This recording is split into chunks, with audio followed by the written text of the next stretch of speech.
Hi, everyone. I'm Antanya, or Anya is fine too. I am a backyard habitat certification program technician. The backyard habitat certification program is kind of an unusual partnership between Portland Audubon and the Columbia Land Trust. Portland Audubon is one of Oregon's oldest, largest, and most revered conservation organizations. Since 1902, it has been promoting the understanding, enjoyment, and protection of native birds, other wildlife, and their habitats. They achieve this through conservation and activism, education, programming for all ages, a 300-acre sanctuary that's open to the public, a rehabilitation center for wildlife, and through volunteerism. The Columbia Land Trust exists to conserve and care for the vital lands, waters, and wildlife of the Columbia River region through sound science and strong relationships. To date, they've conserved more than 45,000 acres, and it has more than 3,000 supporters. Their work region now encompasses both Oregon and Washington, around the Columbia River and its many tributaries, in an area stretching from the Dalles down to the Pacific Ocean. And the Backyard Habitat Certification Program exists within both parent organizations' goals. From a habitat restoration perspective, yards are effectively expanding the size and value of anchor habitats in the city as we are creating corridors of biodiversity. From an advocacy perspective, we're connecting people to their yards, but more importantly to the role that our yards play in the urban landscape and the role that you as individuals can play in broader conservation initiatives. Thank you. And we'll hear from Susie.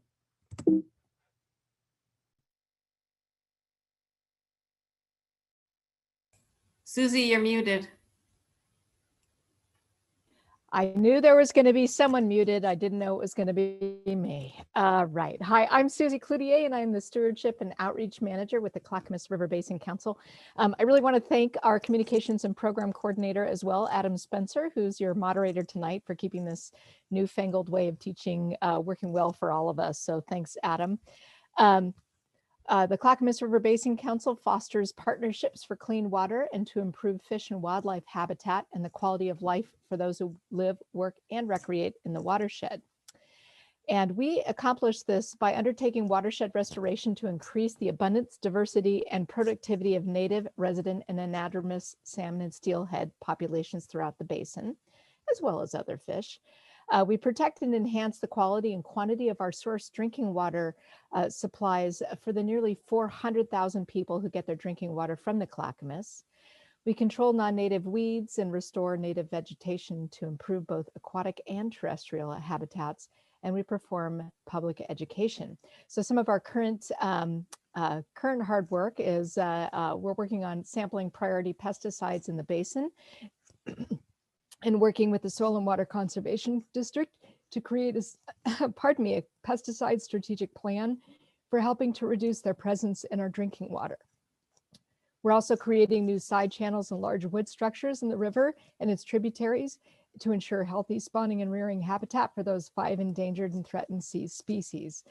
We've also removed noxious weeds and planted well over 50 miles of riparian forests, educated hundreds of landowners and thousands of children in the watershed, and kept many thousands of pounds of trash out of the river via our Stash the Trash program. We've held cleanups and replanted the riverside after the devastating fires this summer as well. So we have got our fingers in a lot of pies. Thank you. Good evening. My name is Lisa Kilders, and I am with Clackamas Soil and Water Conservation District. I am the Outreach and Education Program Manager, and we at the district work with landowners, residents of Clackamas County, and we help with natural resource issues such as invasive weed control, mud manure management, soil health. We provide training to the school garden programs on soil health. We work on pasture management, pesticide reduction. We work with a number of partners on these programs, as well as riparian restoration. We've done a number of those interesting and beneficial restoration projects that not only help with water temperature, but also with wildlife habitat. And yes, wildlife habitat is one of our main goals. We also have Nicole R. with us tonight from the Conservation District. Hi, everybody. I'm Nicole R. I work in the Conservation Planning Department with Clackamas Soil and Water. And I do quite a bit of work with wildlife habitat with private landowners all throughout Clackamas County. And I also help coordinate the backyard habitat certification program work within the county. So I look forward to talking with you guys more tonight.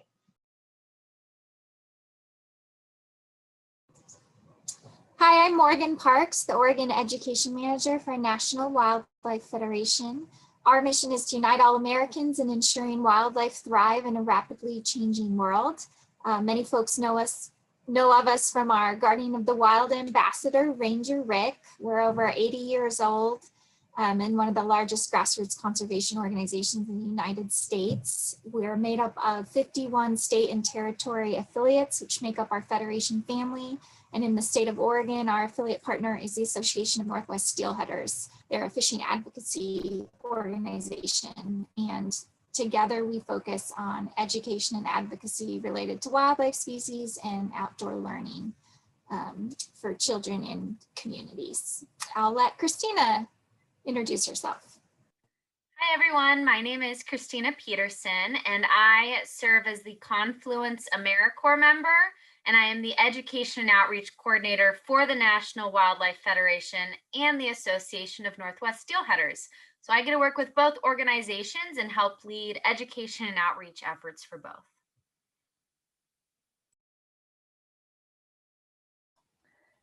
Thanks, everybody. You can see you have a kind of a rock star crew here to take you through the next 2 weeks. So our goal in this class is really to help you turn this into this. So we want to help folks really change the way that they look at their yards as an integral piece of habitat, something beautiful, a place they want to waste their time in, and a beneficial ecozone. So over the next 2 weeks, we're going to help you not only make your beautiful yard, but a healthy, pesticide-free, wildlife-friendly, water-wise, puddle-free yard or property.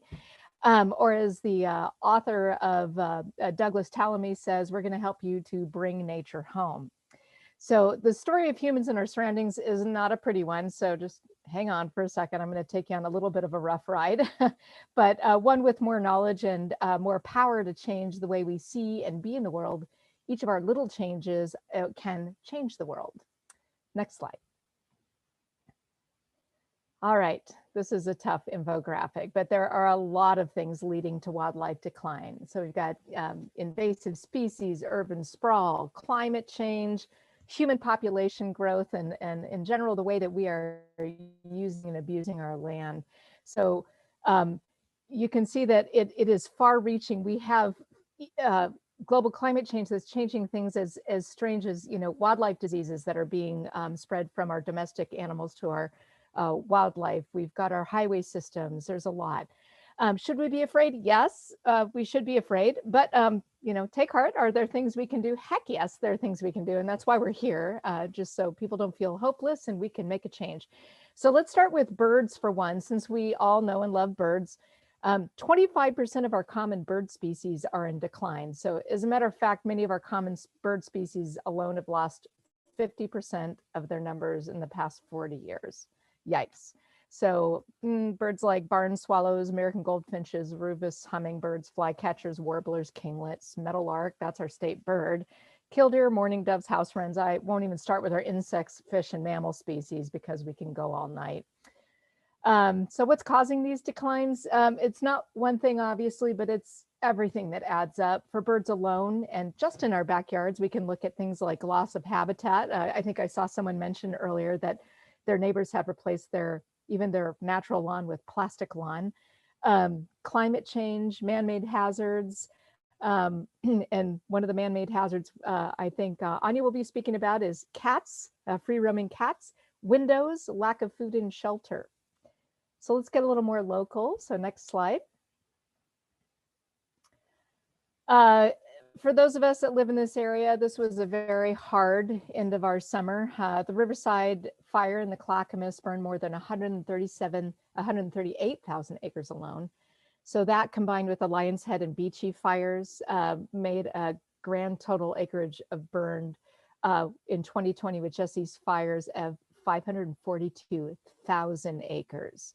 So that's 542,000 acres of habitat destroyed in the span of just 3 weeks. So if you think about it, in just one catastrophic event, which we know we'll have more of, we can lose over 500,000 acres of wildlife habitat, along with much of the wildlife that depends on it. So we have some duties here. Next slide. So we live in such a beautiful area of this country. We've got huge mountains and high desert and coast, wetlands, wet areas, dry areas, elevated areas, low areas. And the Portland-Vancouver region sits at an incredible ecological crossroads. It's the confluence of two great rivers, north-south, east and west migration routes for migratory animals as well. And if we stretch out a bit from our Portland metro area, I want to bring a couple of things to note for you. One is that this country has 43 million acres of just lawn.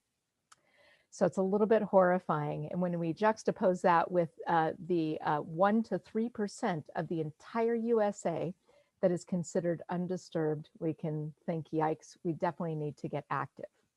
So next slide. So hold on, it's not all doom and gloom. There is hope. Nature is mighty resilient. We know that even with COVID and our slowing down our driving to work and back, that you know, ozone holes have started to close and we've had a lot better air quality. So nature is a resilient thing, especially when we give it a little nudge. So though we traditionally think of our urban landscapes as devoid of biodiversity, there are so many bird species and thousands of plant species that can really thrive in the cities when we provide the correct resources. So if you take one thing away from this class, and this is what I tell everybody, I would like it to be this fact, that our native wildlife have co-evolved to utilize our native plants. And what that means is that around 98% of our native plants here in the Willamette Valley are utilized in some way for food, shelter, breeding, rearing, eating, you name it. So by our native wildlife. So these guys have spent millennia growing together. I'm going to give you one other thing. And that's the flip side of it. So only 2 to 5% of those cultivars, or those boxwoods, or things that you pick up at the nursery or at Home Depot and stick in the ground, only 2 to 5% of those plants that we buy from the nursery, or ain't from around here as I call it, can be utilized by our native wildlife. So we can always argue that, you know, that, oh, I see a lot of bees on my Himalayan blackberry, or on my, God forbid, on my butterfly bush. But we need to be very aware that that's one plant out of many that we plant. So lush, wonderful looking yards can be utter biological wastelands for our native wildlife and pollinators. So if we wonder why our yards are really serving all the important native critters, from bugs to birds to mammals, remember those stats. Remember those stats, remember them. Maybe there's one thing that I would like you to take from the class, is that you can, and it sounds cliche, but you can be the solution, seriously. Just one person doing one thing adds up to really big things. I'm going to let Anya share some of that proof. Anya? Thanks, Susie. Yeah, and I realized that when I did my introduction, I talked about our partner organizations. I didn't talk that much about Backyard Habitat certification program. And I will get into detail. We'll talk about the certification programs in the next session next week. But I was just going to say that basically our program is here to offer resources to property owners to help them create better wildlife habitat in their yard and have it be more environmentally friendly. And that includes for us as well as the other creatures out there. And we are now operating in 4 counties. So what you see here is a map of the Backyard Habitat certification program enrolled properties across the region. And so it can be really easy to think that just acting in your own little itty bitty yard doesn't really make a difference. And I think what you're seeing here is that it does make a difference, that all these little itty bitty yards put together across our region do start to really add up to something significant. Just across the Portland area, residents participating in creating more connected habitat by participating in the program, it adds up to 1,800 acres across this region. This is habitat in the middle of the city and the suburbs that has been, you know, when we talk about loss of habitat, you know, this is what we're doing here, is rebuilding some of that. I was going to ask you that too. If any of you have ideas, and maybe you want to put it in the chat box, what percentage of the US land is considered pristine or relatively untouched? And I'll let you throw up ideas if you want in the chat box about that, and I'll tell you later the answer. But yeah, what this is showing is that, and this is just the Backyard Habitat Certification Program. This doesn't count National Wildlife Federation that Morgan's going to talk about, that and other options, or just actions that people take to improve their area that aren't part of a participating program. And then back to Susie. Thank you. Oh, sorry, I thought I had one more slide. So garden solutions. Historically, we've really thought about our gardens as being pretty and a place for us to relax, but they can be so much more, right? Susie mentioned 48 million acres of lawn in the US. That's slightly smaller than the state of Michigan. So we really need to do more about habitat destruction and species decline. 40% of our region is in our backyards. And in these areas, we have the power to help keep those common birds common. Our private yards can be important for the habitat that they provide, for their ability to connect us to nature, to our community, to our neighborhoods, and to create an ethic of conservation and stewardship that will be even more important in the future. Next slide, please, Adam. Thank you. So the Pacific Flyway is a really, really important migratory route for birds. It extends from Alaska on down to Patagonia in South America. Every year, migratory birds travel some or all of this distance, both in spring and fall. They're following food sources, heading to breeding grounds, or traveling to overwintering sites, all of which those things happen in our region. So we can't just pretend that this isn't or doesn't need to be better habitat.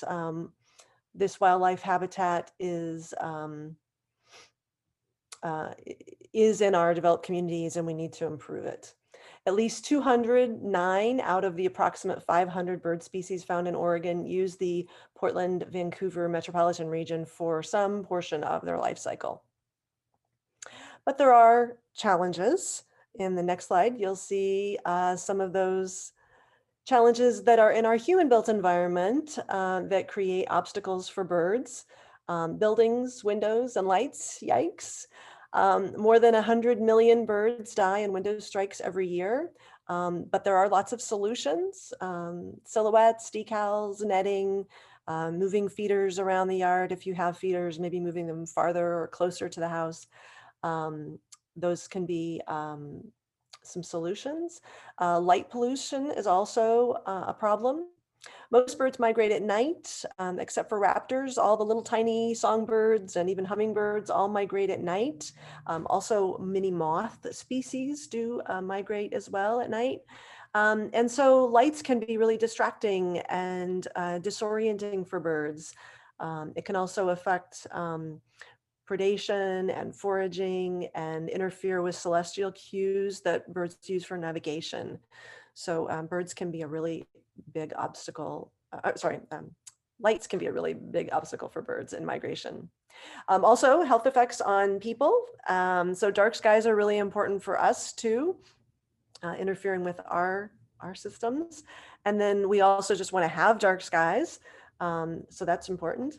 So solutions: turning out unnecessary lights, using motion sensor lights for security, using fixtures that are shielded from above, and never using uplighting. So that's that really dramatic landscape lighting that we sometimes see. That's most important during migration times, but I encourage people to just get in the habit of turning out lights and making some of those changes. In the next slide, you will see some of those bird mortality issues that Susie and I both kind of hinted at. So 25% of our common bird species are in decline, as Sue said earlier, and these are some of the reasons why. These are all human-related environment issues that are affecting birds. So some of the highest numbers are affected from free-roaming cats and window strikes.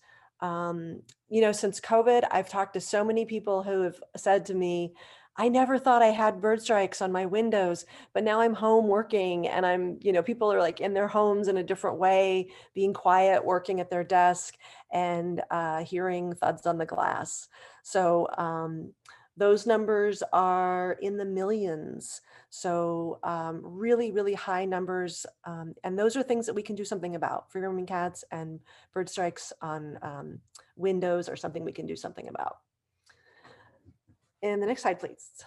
So other migration routes. So there are lots of other ways that different creatures use our environment besides just thinking about birds moving north to south. So different ways that different creatures might move around, whether it's riparian zones, wetland areas, even within our own yard spaces, much smaller creatures, insects, bees, lots of different ways that these environments get utilized by creatures that we don't necessarily look at very often or take notes of. So those can be even highway systems, roads, alleyways, waterways, and then also thinking about different altitudes or elevations. The next slide, we look at that. So here you're seeing, we look at 5 different canopy layers. So if you think about ground level, small shrub layer, large shrub layer, then understory trees, and then the big tree canopy that we see in the Northwest with like Doug firs and red cedars. So these are some of the birds that are associated with those different elevations. I think sometimes that we just kind of focus on what we see and we think that birds are all kind of at our level, but they aren't. They're utilizing different areas of the canopy and using it in different ways. So in the urban and suburban environment, we often kind of remove some of what we call the shrub layer. And I know Susie's going to talk about this more later, but that's a really important zone to fill back in. We often remove it because we want open sight lines. And that's important, street corners and kids play park areas and stuff like that. We need to be able to see. But in the home environment, it can be a really great way to fill in, create more privacy for us, and really, really important habitat. 60% of birds live in that shrub layer. And I do think Susan's going to talk about that some more later. So thank you. And next slide. Great. So I am going to lead you all through elements of a wildlife habitat. So there are 4 elements that we want to focus on: food, water, cover and shelter, and places to raise young. So I'm going to go through each one of those categories, starting with food. So the most important food for our wildlife is through native plants. So these could be seeds, berries, nuts, foliage, pollen, nectar, all of the above. And our wildlife like a lot of variety. So some fun facts are that 75% of flowering plants require animal pollinators in order to successfully reproduce. Also, 20 to 30% of native bee species only collect pollen to provision young from certain plants. So native plants, very important for our wildlife. Next slide. Okay, and so one of the most important food for our birds are invertebrates. So 96% of terrestrial birds rely on invertebrates to feed their young. And birds, they like moth caterpillars, spiders, and crickets. So how can you attract more invertebrates to your yard? Planting native plants and reducing pesticides. Next slide. So here are a bunch of different food sources that you can put in your wildlife habitat. I mentioned the seeds, berries, nectar, pollen, and a lot of these are natural foods, but there are also supplemental foods that you can offer, which come from bird feeders, squirrel feeders, hummingbird feeders, and butterfly feeders. So again, variety, super important. Next slide. Okay, so our next category is water. All wildlife needs water to survive. Animals need it to drink, to bathe, or to even live in. So without water for birds to bathe in, their feathers will become dirty and heavy, and flight will be very difficult for them. And water can also provide cover for wildlife, reproduction space, and also places to raise young. And I'll get into that later. Next slide. So here are a couple examples of wildlife using water in their native habitat: frogs, owls, birds, insects, lots of different wildlife. Next slide. So something important to consider with water are puddling areas. So you might have areas in your backyard that look muddy, and you might try and cover that up because it doesn't look appealing, or maybe you just don't think that it's beneficial. But these puddling areas are actually very beneficial to different wildlife. So butterflies actually engage in a behavior called puddling, where they will find these wet and muddy areas, and they will gather up that mud, and then they will use the nutrients in that mud to survive. So you might have these natural puddling areas, but you can also create your own. And you can do that by taking a shallow dish, and you'll fill it with sand and compost and water, and you can place that in a sunny area, and that will help attract bees, birds, butterflies, moths, all of those different species. Next slide. So with water, we can also consider beyond our property. So water doesn't technically need to be right in your backyard to help make your wildlife property successful. So these are two examples. On the left is a creek near Camp Tamarack in Sisters, Oregon. And on the right is Wade Creek Pond at the Estacada Library. So both of these areas provide a lot of water and beneficial habitat for wildlife. Next slide. So again, here are a bunch of different options for how you can provide different water sources. Again, you might have natural water sources or man-made, those bird baths, using the shallow dish, a rain garden. And something to consider is that wildlife needs, again, a variety of different water sources. So having those tall bird baths and then a dish on the ground could help provide for the different height differences in wildlife. You also want to make sure that your water is clean, and especially if it snows or it gets icy, that you're making sure that you still have water in your yard and it's not all frozen water. Okay, next slide. So our next section is cover and shelter. So wildlife needs this shelter to get away from extreme temperatures like hot and cold, high windstorms, and other weather conditions. So these cover and shelter areas are also great for escaping from predators. Next slide. So there are a bunch of different ways that you can offer cover and shelter. Again, natural and man-made. These are two examples of some man-made covers and shelters. On the left is a large bird nest habitat that was made of a kiddie pool. And this is supposed to mimic a bird nest. And then on the right, you have an insect hotel that was built at the Oregon Zoo for their wildlife garden, which is actually a certified wildlife habitat.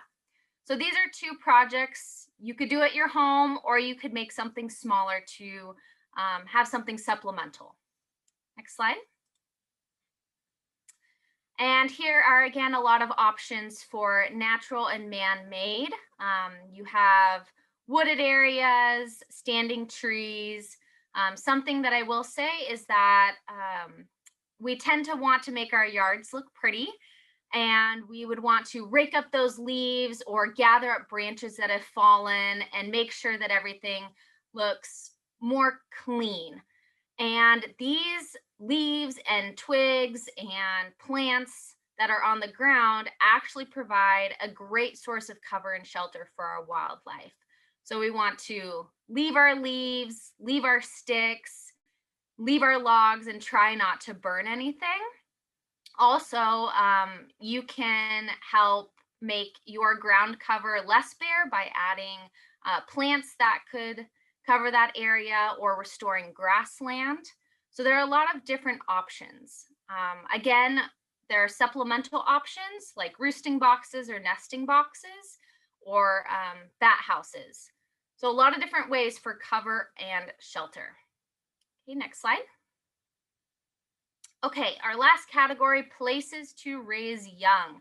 So all wildlife needs a place to raise their young, and they raise young in all different levels of your backyard, high in trees, low on the ground, all over. So it's especially important to provide these places, spaces, and resources for wildlife to mate, engage in courtship behavior, and to be able to gather materials to create their nests or whatever shelter they want to create. Next slide. So one example of something that is not natural is a nesting box. So these nesting boxes or bird houses, a lot of people have them in their backyard. They're great. Birds do not live in them, but they do use them to help raise their young, transition between seasons. And these bird boxes should mimic the natural cavities in trees. So you might have trees already in your yard that wildlife are using to raise their young, and that's fantastic. If you don't, you might want to consider adding a nesting box. Okay, next slide. Okay, so we also need to consider juvenile versus adult needs. So all wildlife have different habitat needs, different needs for places to raise young. And so this is a great time to talk about juvenile versus adult. So again, we want to provide a lot of different habitats for our wildlife. For example, caterpillars of butterflies and moths only feed on certain host plants. So we want to make sure that we are providing those host plants to attract those specific juveniles. Monarch butterflies the caterpillars also feed on milkweed. So milkweed is a great example of a native plant that you can put in your yard.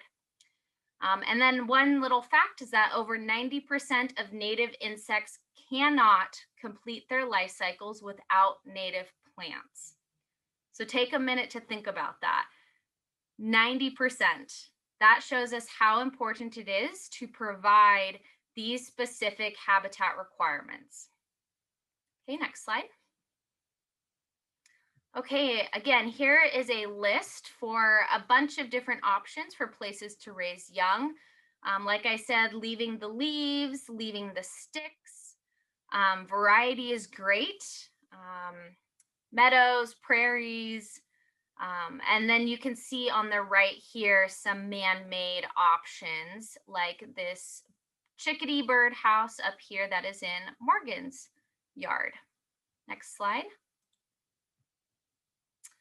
Okay, and we want to remember all of our different seasons.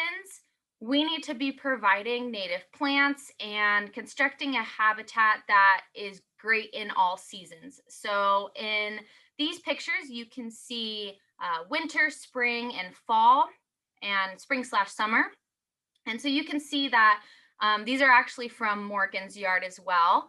She likes to leave the leaves and stalks of plants. She just lets everything grow on its own. And this provides a great wildlife habitat. And so when thinking about seasonal plants, some examples of what you can plant is snowberry in the spring and the winter, and then milkweed in the summer and fall. Next slide. Okay, and where would we be without gardening for salmon? Being that I am part of the steelheaders, it's important that we talk about how gardening affects our salmon and their habitats. So fertilizers and pesticides can be very harmful for salmon. If we are using toxic chemicals in our gardens, those can get washed away in the rain and end up in our river systems. We want to also be providing great riparian areas for our salmon, keeping water shady and cool, keeping them clean, providing food and habitat for insects. Again, if you provide native plants in your wildlife habitat, then insects will come, they will eat those native plants, and then you are able to then support the salmon because then the salmon will eat those insects. And like we like to say, sustainable gardens equals healthy water, which equals healthy fish. Okay, next slide. Okay, so at this point, we are going to answer some of the questions in the chat, and then we will take a short break. So Lisa, what questions do we have? Okay, we have two questions. First, are there any tips on how to keep feral cats out of your yard? Uh-oh, can you hear me? Yeah, that very much sounds like an Anya question. Sure. So there's no silver bullet, obviously, but yeah, there's lots of different ways that people try to do that. I encourage you, if at all possible, the most effective thing for all of us is going to be if you can engage with that homeowner, that pet owner. Because if you can talk to them about it, maybe they won't transition their cat indoors now, but maybe their next cat won't be outdoors. And I know that doesn't fix your problem, but that makes it better for all of us in the future. But in terms of right here, right now, there are motion sensor sprinkler systems so that the cat would trigger the sprinkler to go off, which usually scares them away. I know there are other kinds of repellents. And then also just other tips like not having bird feeders or bird baths really low to the ground, raising them up out of reach of the cats, potentially planting spiky or spiny pokey plants around a bird bath or bird feeder area just to keep them from having a good place to stalk and creep up on birds. So yeah, there's lots of different things that you might try that might improve the situation. For what it's worth, and I'm not advocating one way or the other, but there was a whole conversation on Nextdoor in my neighborhood recently where somebody actually looked up the statute on free roaming cats, and they found out that I didn't know this, but they found out that free roaming cats are only legally permitted to be free roaming in their own yard under their person's supervision. When they leave their yard or basically cross into, trespassing into private property, you're expected to give them a warning. And then after a warning, you can actually trap them and turn them into animal control. I'm not saying that that's what you should do. I know that could lead to neighbor wars, but I hope those are some helpful things to know. Okay, we have another one. Are there resources, landscape designers, or any organization, government organization that can help people who want to convert their entire yard to 100% native plants while maximizing benefit to our local wildlife? They're aware of the Backyard Habitat Program, but are there other helpful resources? So I can help answer that. The National Wildlife Federation, we have our Garden for Wildlife program. I'm going to drop a link in the chat here. You can go and visit this website. It's part of the Steelheaders. There are a lot of great resources on there.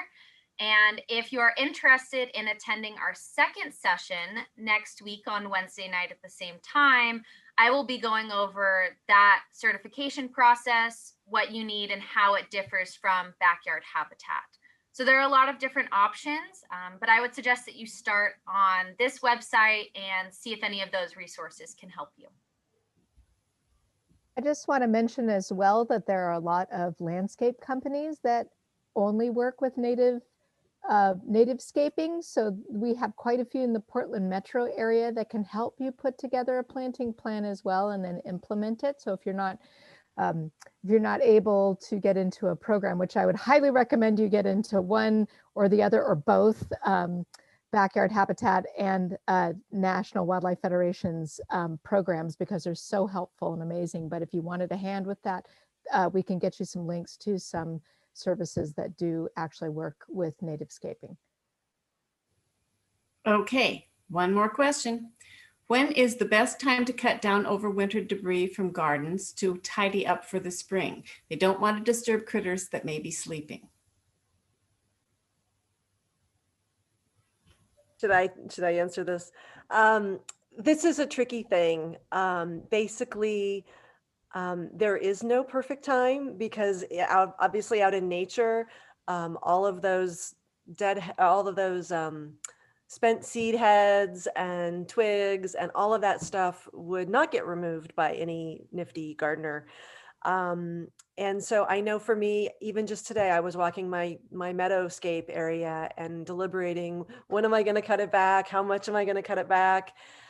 So it really comes down to the best, making the best decision for you in your yard and your neighborhood. Because the ideal is to leave it alone and not do a lot of cleanup and tidy. And yeah, you're right. As we, a lot of people will clean up in the fall, but it's great to not clean up in the fall because it leaves a lot of overwintering habitat that can provide cover from harsh seasonal weather. But also then in the spring, if you leave it in the fall, then it's easy to think in the spring you need to clean it up. But then we're moving right into nesting season. And so that's a really pivotal time as well for birds finding habitat, and other creatures too, but mainly we're talking here about birds. And so it is challenging to figure out how much and when.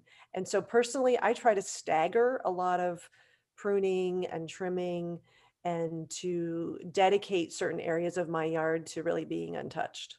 I hope that helps. Okay, thank you everyone. Thanks for sticking with us after the break here as we delve in a little bit deeper.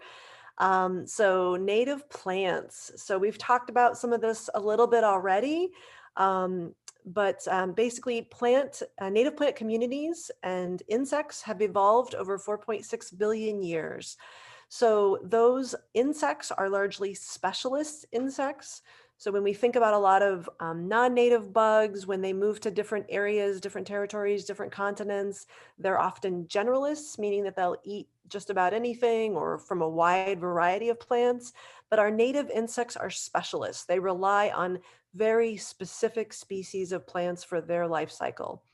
And so that co-evolution between native plants and native insects is a really important relationship because then those insects are basically the food web building blocks for the whole habitat, for the whole ecosystem. And so without those native plants, we don't have those native insects that are the food for those common birds that we talked about being in decline. So that's a really important relationship to support and nurture and reinstate in some cases. So what are we talking about when we're talking about native plants? So if you ask a random selection of people, different people are going to have a different definition of native plants. For purposes of the Backyard Habitat Certification program that I work for, we use the Portland Plant List as our guide to what's considered locally native. So when you go to a nursery, you might go to the native plant section, and nurseries are in the business of selling plants. And so they don't want to be too restrictive. So they may be offering you plants from Oregon. They may be offering you plants from the Pacific Northwest, or it could even be the West or the US. So it's important to ask that question. What do you mean by native if you're at a nursery, or if you're getting some advice from someone, or if you're hiring a professional to do work in your yard? I recently looked at a landscape plan from a homeowner that thought that they had all native plants in their front yard that was just redone, and it was a whole bunch of regionally native plants. So that isn't a bad thing, but they weren't necessarily speaking the same language. So asking, what do you mean by native, native to where? That's really useful knowledge for you to have. The Portland Plant List is a wonderful resource guide. Besides just lists of native plants, there's a lot more information in there. So I encourage you to check it out. Those are going to be plants that evolved in the lower Willamette Valley, roughly 50 miles around the Portland area. And so that's what we consider or call locally native. And then cultivars. So cultivars are a tricky thing. The nursery trade cultivates plants for specific features. Sometimes the changes that might be created from those plants are relatively minor. So it could be some plant that's created or altered for better disease resistance, or there's a lot of different reasons. It could be a showier flower. It could be a different colored flower. It could be a different colored foliage. It could be just more drought tolerance, or it could be slightly smaller size for, fitting into our urban and suburban garden better. There's so many different reasons that plants get altered by the nursery trade. And so because of that, at least for purposes of the backyard habitat certification program, we consider cultivars as ornamentals because we can't do research on all those different cultivars. But I think it's important for you to look for that when you go to a nursery, when you look at a plant, look at the tag and see if there's kind of a cute name in single quotation marks on the tag. So those are going to be some common things that you'll see at the native plant section at a nursery. It could be a red flowering currant. There's one called, I think it's Henry the Seventh or King Edward the Seventh. There are Pacific ninebarks that have radically different looking foliage colors. There's a red Diablo foliage. There's a brown chocolate foliage. Black lace elderberry is a classic example of one that is really radically changed. The leaf color is changed, the leaf shape is changed. The key thing really is if the bloom is affected in some way, if the bloom has been changed or affected in some way in that cultivation. That's going to be the most disruptive thing probably for the insects that rely on native plants, whether or not they're going to recognize that as a native plant. So that's an important thing to know about cultivars. And then in terms of biodiversity and ornamentals, so we've already talked a little bit about this. We've sort of dissed a little bit already on ornamental plants. Most common ornamental plants come from a really narrow set of family groups. Think about a lot of those spring blooming flowering trees, fruit trees like ornamental cherry and ornamental plum and ornamental, all of those kind of prunus species. A lot of spring blooming shrubs and small trees. Ornamental plants are selected by the nursery trade because they're easy to propagate. Many of these are sterile and they're spread through human assistance or interference. And so, we don't want messy street trees. We don't want some of that fruit. So those things have been altered to eliminate some of that, what we call quote unquote mess. So they're sterile then. And this leads to a loss of genetic information that helps these species evolve and adapt over time. And so there can be unforeseen consequences. So really important to consider all of those things when we're looking at selection of choosing ornamental plants or choosing native plants. So then noxious weed species. So we sometimes say invasive plants. I like to call them noxious weed species or noxious weeds. And these are not your common garden weeds. These are not dandelions. These are not the bittercress that's popping up right now. These are ecosystem disruptors. These plants outcompete natives. they find a niche in the habitat, in the environment that they're able to exploit in some way. So maybe it's that they're really good at seed dispersal or germination or colonization. A lot of us are seeing right now lesser celandine out there. It comes up really, really early. It takes advantage of this time. Pollinators are out, they're looking for flowers. There aren't a lot out there right now. And so they've got pretty focused attention from a lot of pollinators. They're really good at seed dispersal. And so they really exploit that niche in the habitat. So some of these plants are able to be successful because they have vegetative growth. So that means, like in the case of pokeweed or knotweed, you can chop the plant up, you can yank it off, yank the stem off, throw it on the ground, and it could resprout. So the pieces or the chunks of it or the root system, any and all of that could resprout without being assisted or supported. So that's why a lot of these noxious weed species, it's recommended to remove them and put them in plastic in the trash and not in yard waste bins for composting. And some of these plants are allelopathic, which means that they are able to alter the soil in some way. Ivy, for example, English ivy secretes a compound into the soil that is sort of like a anti-growth hormone. It dampens the ability of other seeds to germinate.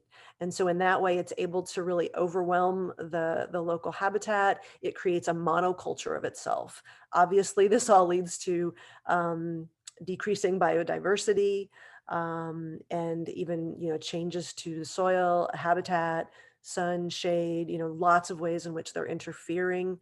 And taking the place of native species, and again, interfering with that really important native plant and insect relationship that interrupts the whole food web. So these, like I said, noxious weed species are not common garden weeds. These are really powerful plants. Okay, and then Susie is going to continue.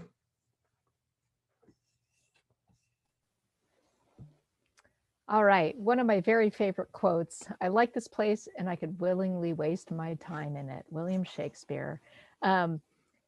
We all feel, I think, to an extent, very nesty about the places that we live. And I know that for myself that I want these places that I want to willingly waste time in, my yard being a very big one of them.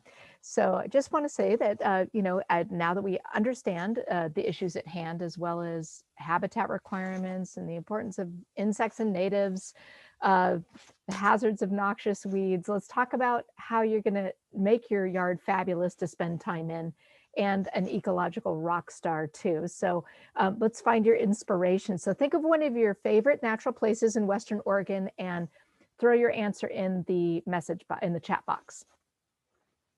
So favorite place, natural place, not them all. Ooh, Mackenzie, nice. So we have Coosa Falls, the Oregon coastline. Oh, Camassia, woohoo, yes, West Lynn, fabulous. Opal Creek, magnificent and heartbreaking right now. Clackamas River National Forest, Oregon coast, very nice. The Steens. Yeah, I'm a horse person, so the Steens are precious to me too. Little Crater Lake, absolutely beautiful. The gorge, magnificent. So let's go ahead and go to the next slide, and I'll show you an example. So this is an 85-acre conserved property. It belongs to the Columbia Land Trust, and it's right outside of the Dalles, Oregon. It's the Four Sisters Natural Area, and it's magnificent. On it is this big vernal pool. And we have spots like this right in the Willamette Valley. As a matter of fact, we have spots right here in the Clackamas Basin here too. So can anyone tell me what these beautiful plants are growing in this vernal pool? Go ahead and put it in the chat box. These beautiful purple plants. Camas, very good. Jeff, nice. So yeah, we've got a lot of camas in there. Let's go to the next slide. So we can find these wonderful inspirations and we can shrink them down to something really magnificent. This fabulous gentleman to the left there is Tim Miller. He lives on a major thoroughfare in Portland. His really amazing old house when he moved in was nothing but a giant laurel hedge and lawn. But Tim is a huge adventurer and he loves his natural areas. So that was not going to do it for him at all. So one of his biggest inspirations is just that, the Four Sisters natural area. So he decided that he had the right conditions in his front yard to potentially recreate a small version of that. So on the far right photo is a vernal pool with those same plant communities that Tim built. And I heart Tim Miller. I love Tim Miller. He's amazing. So let's move on to the next slide here.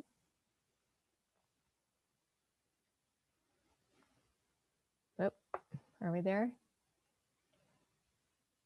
So I'm going to there we go. So this is a little zoom in on Tim's vernal pool. He has a small yard. He recreated this camas meadow, beautiful wetland and all, and right down to the large wood snag in the middle of it. So Tim's plants include things like this yellow monkey flower, the common calamus, native asters, sword fern. So it's just such a beautiful and vibrant place in his yard. And let's go to the next slide. We'll look at another one.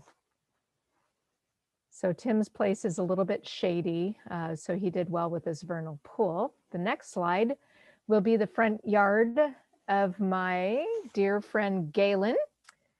Interestingly enough, many years ago, she brainchilded the Backyard Habitat Program when she was with the Three Rivers Land Conservancy. Let's go on back one slide.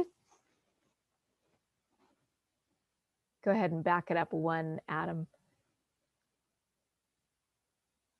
Whoop, there we are. Okay, there's Galen's yard. So she has a really sunny and hot front yard, and she loves flowers that bring in pollinators and monarchs.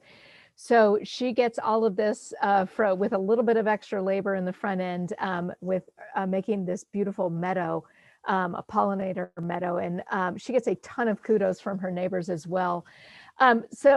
I'm sure Anya can attest to the fact that creating a pollinator meadow at the outset is a little bit challenging. You get very good at identifying lots of weeds amongst your new starts. It becomes pretty easy to manage once the natives can effectively outcompete the invasive plants. It is I don't mean to be crass, but it's a buzz with life most of the summer because it's got plants that will flower from early spring all the way through late fall. So it's this kind of ever-changing slideshow of flowers in different shades, which we'll learn about next week, as a matter of fact. So she even receives that, you fix the awful, I think we call it a hell strip, which is the strip of usually dirt, grass, or dead street trees that lies between your street and your sidewalk. She made another beautiful pollinator space with including some areas for monarch butterflies to raise their young. So this is such an incredible opportunity. Any little patch of dirt, I say nature occurs in the cracks in the ground. You can naturescape anything from a pot to a crack in the ground to that hell strip. Any place you can put native plants and tend to them for a moment, they're going to add to the habitat. So in her yard, some of her plants are ceanothus, orgoniris, camas. She's got native bunch grasses, red flowering currants, and I think there are a variety of other things I can't identify right this second there. So let's go to the next slide and I'll show you another example. So the next one, the next slide in the next yard is Marie Pierre. She's a transplant from northern France. So she purchased a new home right in adjacent to Forest Park, and it was a wall of invasive ivy that she inherited as well. And it was just a cascade of just ivy and invasives. She worked by hand pretty darn hard for a year to get all those invasives removed. And lo and behold, she found this amazing forest understory that she could see there again. She also found this amazing stump from a tree that was logged more than 100 years ago, which is amazing. Here, I also want to mention that when we talk about naturescaping, we're not saying rips out all non-native things. So I know we do talk about cultivars and their lack of biological assistance they can loan to our wildlife here. But I also want to say that it's more like adding native things. We all have our pet plants that we love. Here, I've had a dinosaur plant that I struggle to keep alive every year, and I tend to it like a sick child, but it's my thing and I won't take it out, and we should all have those things. So maybe in your yard, they might be roses or lilacs, or in Marie Pierre's place, tulips. Tulips remind her very much of her home in France, so they're wonderfully integrated into her garden. Or maybe her garden is wonderfully integrated into her tulips. I'm not exactly sure, but you can see that if you build it, they will come. So go ahead and go to the next slide. And you can see that a little bit bigger creatures than pollinators are coming to take advantage of her new garden. So when the monoculture of ivy was removed, you say, if you build it, they will come. They did. And how? Now she has deer that come to her yard regularly. It not only attracts the pollinators, abundant songbirds, woodpeckers, hawks, and of course these deer. We may also find that some of our wildlife really enjoys our native plants to nibble on too. And that I generally say that's great. I mean, we're all here to utilize these plants. And when we talk about 98% of a plant, sometimes we're talking about 98% of that plant and the deer. But this is where the sharing magic really happens. Deer and brush rabbits or whomever may enjoy dining on some of your buffet. And I always say, well, just plant a little more and enjoy sharing it. It's really a joy. If sharing's not your thing, then there are native plants that are also deer and browser resistant. So you can look at those as well. You can see that Marie Pierre also added a water station for the deer as well. So adding that water piece of the habitat was key. So any way you find your inspiration, find which plants work well within your yards and constraints and just go for it. And remember that nature is a little sloppy. So don't make your yard too neat and tidy. Let it serve nature and it'll serve you well. Let's go ahead and go to the next slide.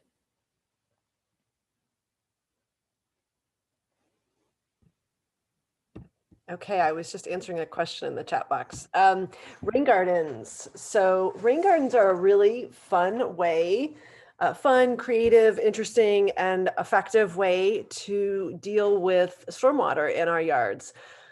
So I have a couple different slides here with photos, and I just want to help you wrap your head around the idea of a rain garden or a bioswale, which is basically the same thing. We usually refer to commercial sort of rain gardens as bioswales. So the street bioswales that we see around our cities, and then rain gardens in our yard. But these are planted areas that are capturing stormwater runoff. Maybe it's water that's redirected from downspouts. Maybe it's just a low-lying area in your yard. I've been to yards that have springs or seasonally flowing creeks. So there's lots of different things that we deal with in our yards. And so this is water that we're trying to help process on site. We want to help that water to percolate and infiltrate deeper into the soil rather than running off with stormwater into stormwater drains and then eventually into creeks and rivers where it takes contaminants. And we also have these kind of increasingly intense weather events. So sometimes we have these kind of flash flood situations where we have erosion. So we want to reduce all of those negatives and try to capture that water on site. Lawn can also be pretty poor at helping water to percolate and infiltrate into the soil. So if you've been out in a squishy, swampy winter lawn, part of the reason is that grass is holding the water on the surface. The roots are really shallow. So as opposed to the plants that we would choose to put in a rain garden. And so rain garden plants are basically plants that in nature are going to be in floodplain areas. They're plants that are in seasonally wet meadows or creek sides or places like that. And we've kind of adapted them into this construct that we call a rain garden. And so they're plants that like wet feet in the winter, but are still adapted to our summer drought conditions because that is just our normal summer here. And so these plants help the water to percolate and infiltrate into the soil. So I have seen many, many very creative ways to do this. So sometimes it's really straightforward. You have a downspout, you have a pool, you put plants in.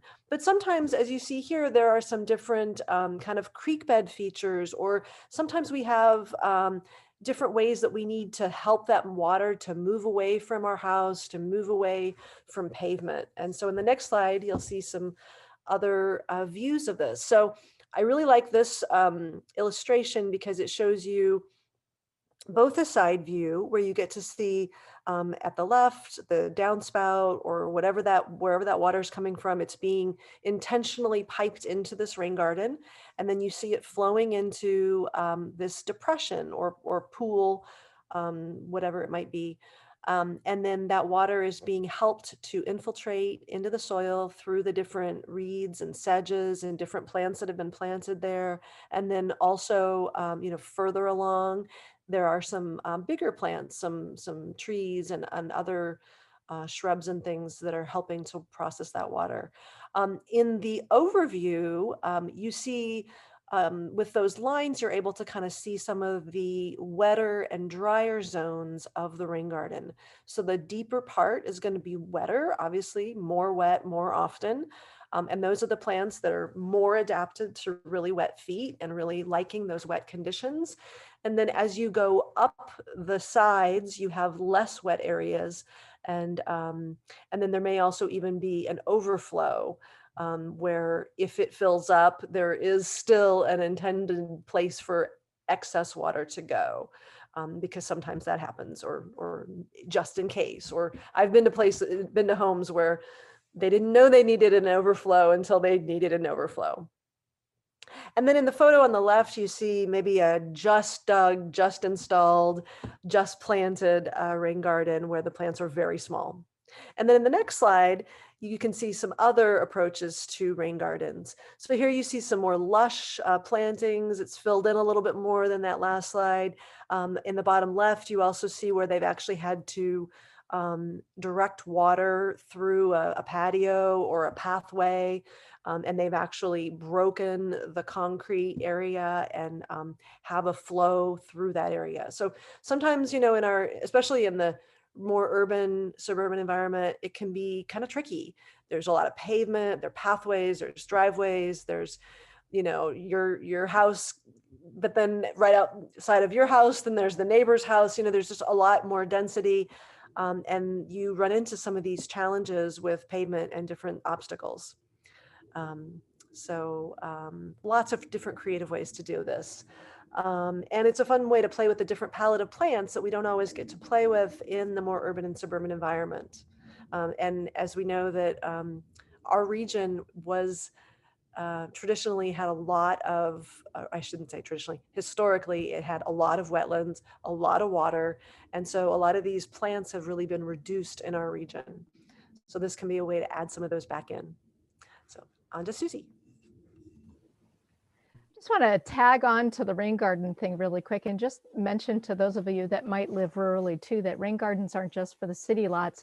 I live on a farm and we have scaled our rain gardens and bioswales from capturing tiny little patio roofs that come off of the house to an entire horse arena that is 60 by 72 feet.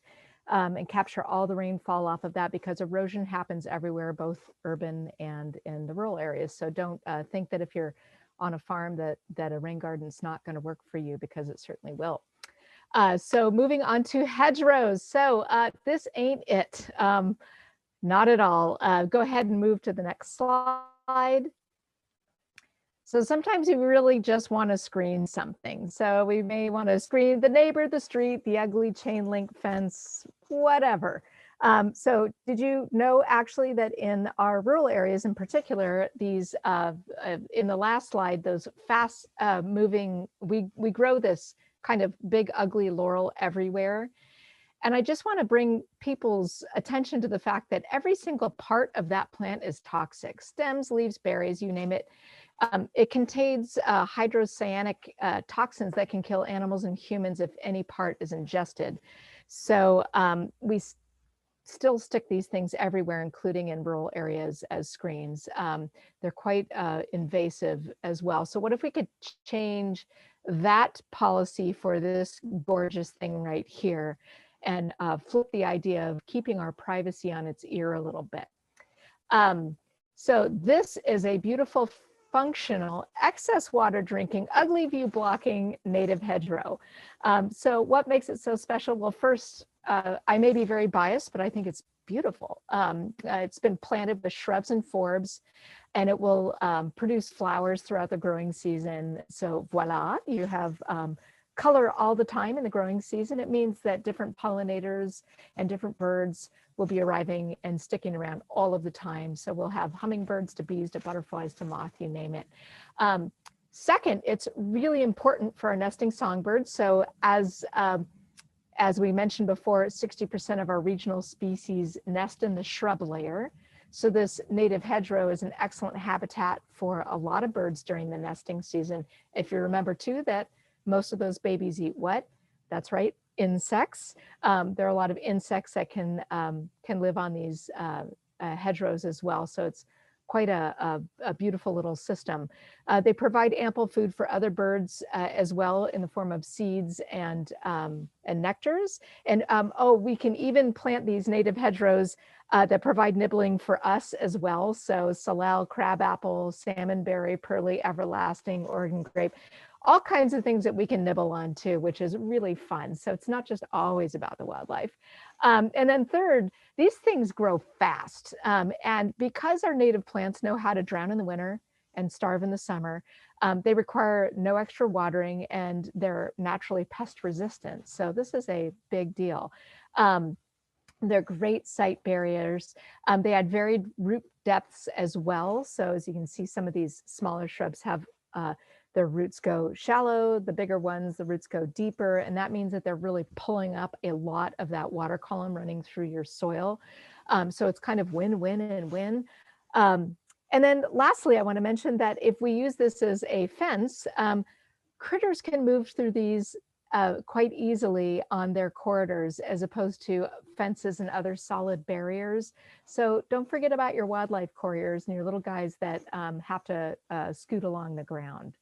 So this particular yard, let's see, we've got all kinds of great stuff in here and I can't ID most of it at this point. I think I even see some willow, I see elderberry, we have fringe cup down below. So there are entire planting plans within that you can find in the Portland metro area for native hedgerows. I will add some of those resources to you all when we send out our follow-up email after this class. Next slide.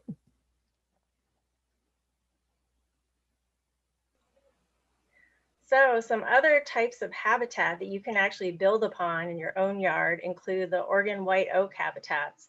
So some of you may have seen some of these beautiful native trees, Oregon white oaks. You might have them in your yard. They have lobed leaves and acorns, and they typically grow in a big umbrella-shaped pattern in open areas, but sometimes a little bit taller and straighter. And the reason that we're talking about oak tonight is because these habitats are Oregon Conservation Strategy habitats of concern for the entire state, including some of the prairie and meadow habitats that you often see associated with oak. And less than 5% of these habitats remain, and most of those habitats, greater than 90%, are on private lands. So if you have one of these beautiful trees in your yard that's hundreds of years old, that is something to think about. Next slide. So I wanted to give you an idea of just how much of this habitat we have lost. This map here is giving you a graphic of the Willamette Valley. And the image on the left with all the colors is from the late 1800s from some General Land Office data of vegetation at that time in the valley. And the yellow delineates grasslands, and then the brown are the oak woodlands, And then there's green and blue for riparian and wet habitats. And then if you look at the same graphic of the valley over on the right, that's from the mid 2000s, giving you an idea of what is left of those habitats in the valley. So this is kind of a grim outlook picture here, just letting you know that there's very little of that left. And if we have any of it at all, it's important to conserve it. But also in our yards, it's important to add, and I know that Anya brought that up as well, that there could be opportunities to plant oak and to provide meadows. Next slide. So it's good to understand why we even have oak around to begin with. Many of the trees that you see that are mature are hundreds of years old, and they've persisted with disturbance to allow for them to continue. And that has been mainly through burning practices by indigenous people in the valley. And they use those practices for a variety of reasons, like keeping the landscape open for hunting and providing food sources, including stimulating acorn production. And this is just giving you an idea of how these oak habitats are in a continuum of succession. So they kind of start in that grassland meadow type habitat, like a prairie, and they have very little canopy cover. And then as you move into a savanna, you'll see open habitats with wildflowers and grasses, but you'll have a few oak trees scattered in there. And then it moves up into a woodland or a mixed forest where you might have not just oak trees, but maybe some ash or cottonwood, or in some cases, some fir. Next slide.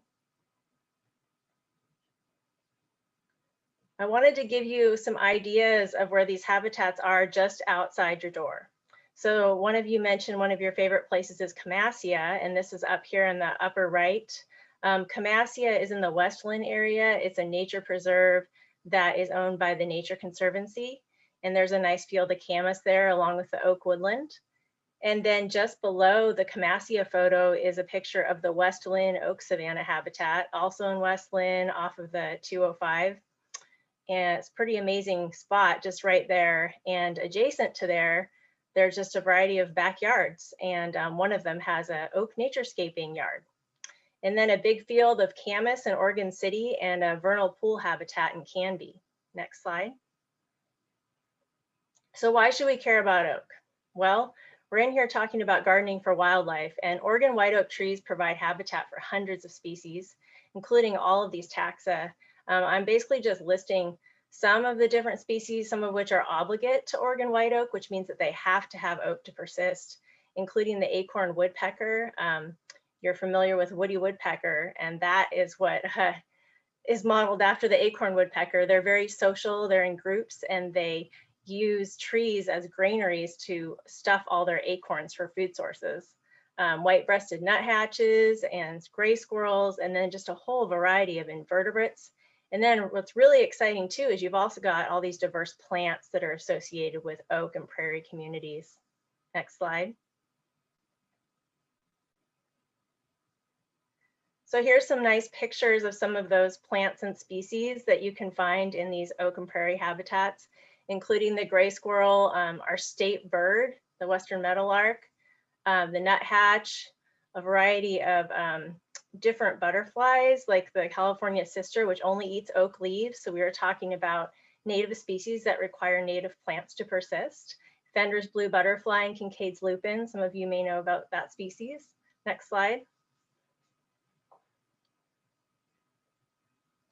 And then, as I mentioned before, there's this really important cultural context to supporting these oak and prairie habitats. They wouldn't be here without Indigenous people keeping them around through burning practices and allowing for that natural disturbance that's needed to keep them there. And even today, we have some of them using and maintaining some of these habitats just even in the greater Portland metro area.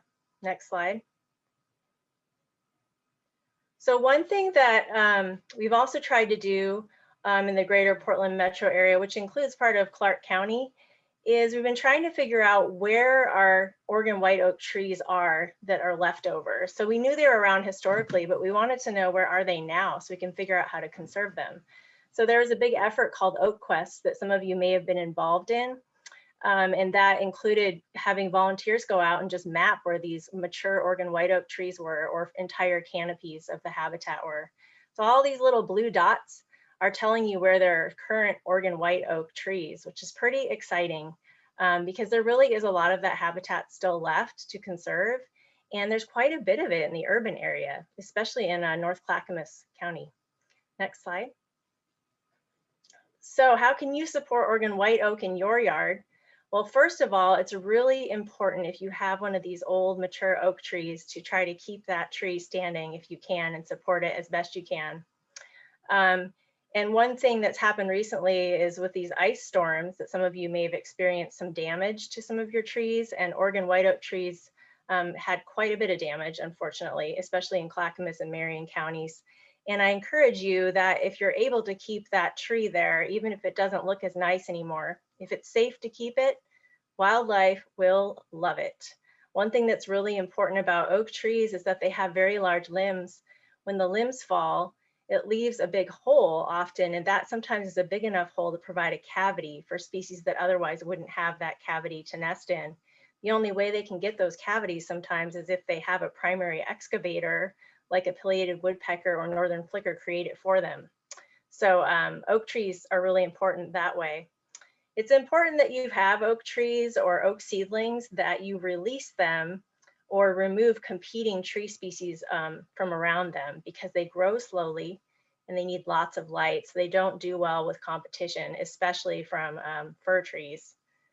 And then, like we talked about, invasive species are important to control around oaks, once again, because they're slow growing.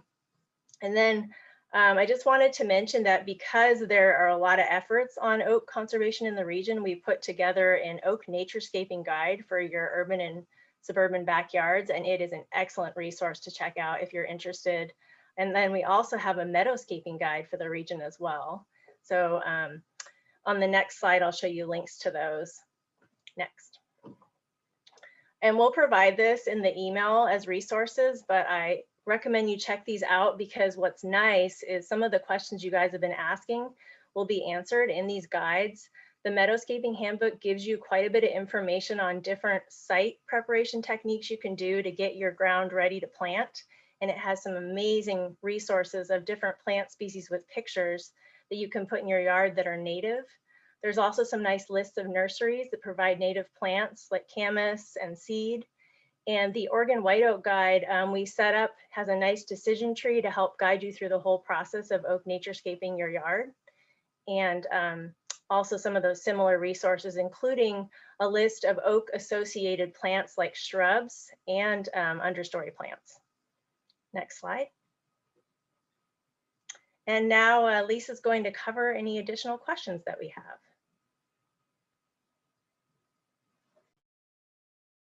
Okay, so we do have a few questions that we still need to answer. We've talked about the bamboo. Will species that are good for items like these hedgerows that are going to be, will they be discussed next week? They have a need for finding out what good plants to put in their hedgerow.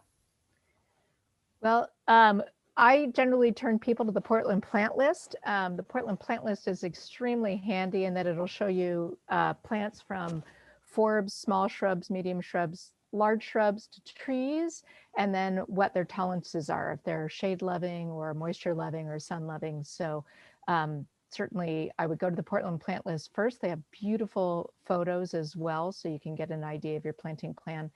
And I also wanted to mention something about planting en masse. Someone had asked that before. Always plant many multiples of something. Animals won't come and utilize a plant if there's just one, but so that species thing, they're going to come if there are many. Okay, thank you.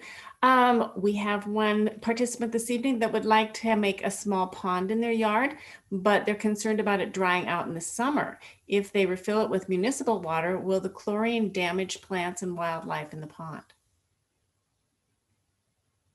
Anybody? You got a tough one here.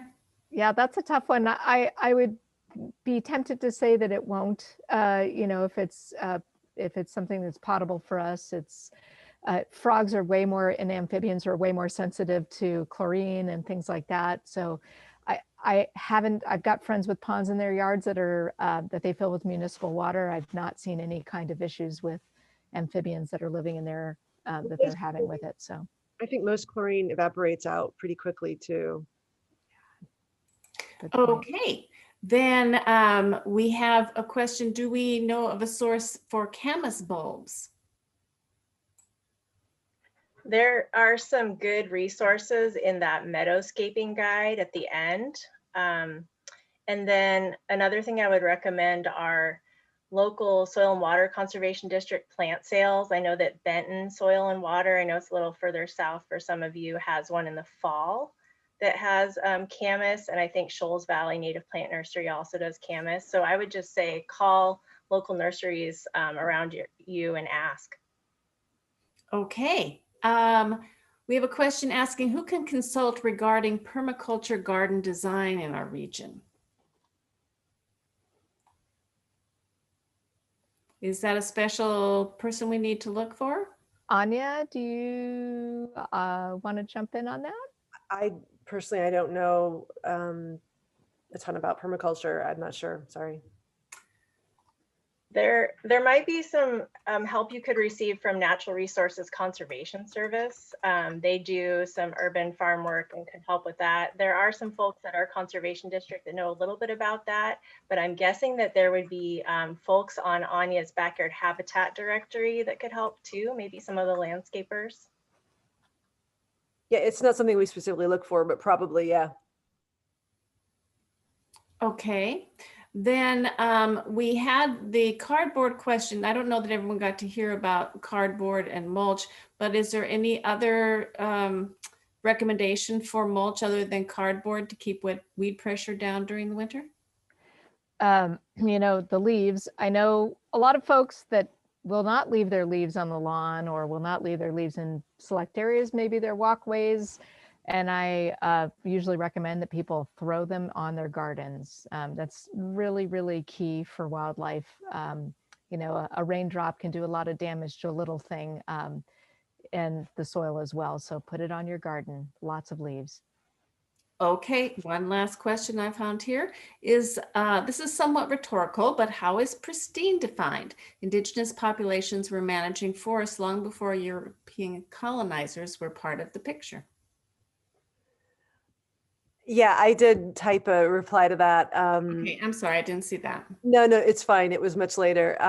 But yeah, it's a very good point. And I think that is just an example of maybe how I am personally learning to adapt the language and the way I look at how we talk about this land and when was it pristine and when wasn't it and when was it settled and all of those things. So speaking just for myself, I'll say I am still learning to adapt how I talk about some of this. So I really appreciate the question. We do have one last question. Is everyone going to be getting an email with all the hyperlinks that were shared in our chat this evening? I thought so. Yes, you will. And that's it. I believe we've covered the questions that I've seen on the chat.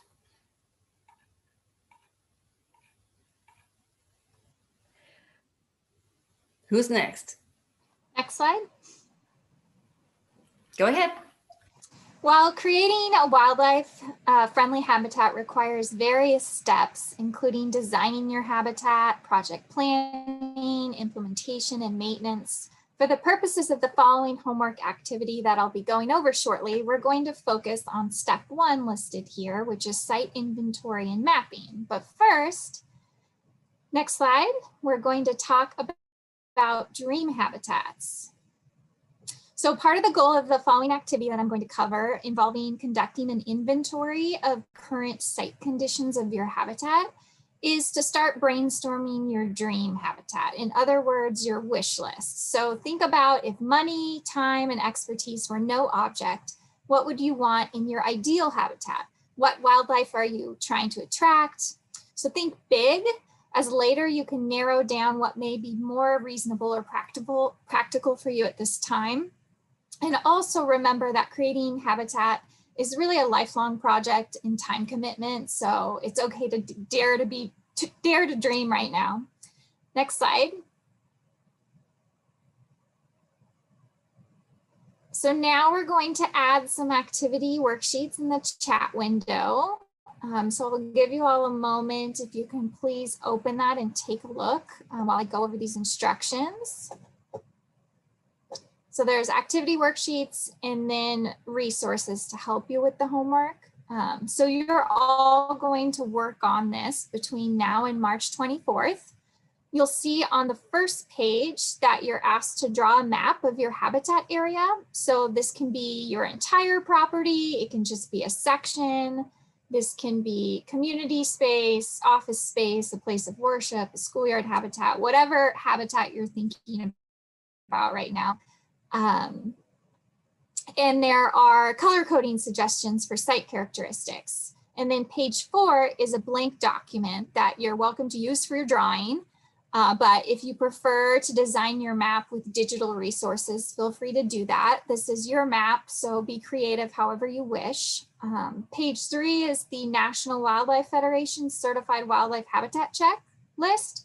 So you can use this to identify whether the required habitat elements are already present in your habitat area, or if there are areas where you may need improvement still. So this will give you an idea of future projects for your dream habitat or your wish list. Following the drawing activity is a worksheet called Who Can Live Here, which helps you spend some time focusing on one specific wildlife species that you would like to attract and researching what their needs are, including the native plant species it depends on to survive. We have a list of resources that may help you on the Northwest Steelheaders Garden for Wildlife page, which we shared there in the chat window. And then after that activity, there's a 4-season habitat planning chart that can be useful for thinking about your to-do list throughout the year in order to develop or enhance your wildlife habitat projects. So when we come back together again for the next session on March 24th, we'll be sharing what you created and discovered about your habitat. So please take a picture or scan your map if you can so that you can share that with others, because we'll be breaking up into groups on March 24th and reviewing our maps. So are there any questions specifically about the activity? I do not see any yet. You must have done a good job. Well, we feel free to throw them in there. Are there any other questions for the group? We've come to the conclusion of our session here. So this is your last chance to get in some questions before our next session. I have a question. Will everyone be getting our email addresses so they can send us an email if they have questions during the week that they think of in the middle of the night? Yes. We'll send that out with our follow-up email. Yeah, we'll send out all of these links, the link to the slideshow itself, so you can catch up on that, as well as the links we shared in the chat. And we're all folks who are in outreach, and we love to hear from you and to help you with your questions as you're developing your garden. So we'll send those as well as a recording of this presentation. So. And lastly, before everyone jumps off, we do have an anonymous feedback survey that we'd appreciate everyone taking, and we'll enter you into a raffle to win a prize. So we're going to put that in the chat window. So please complete that before you jump off. And we look forward to seeing you on the 24th.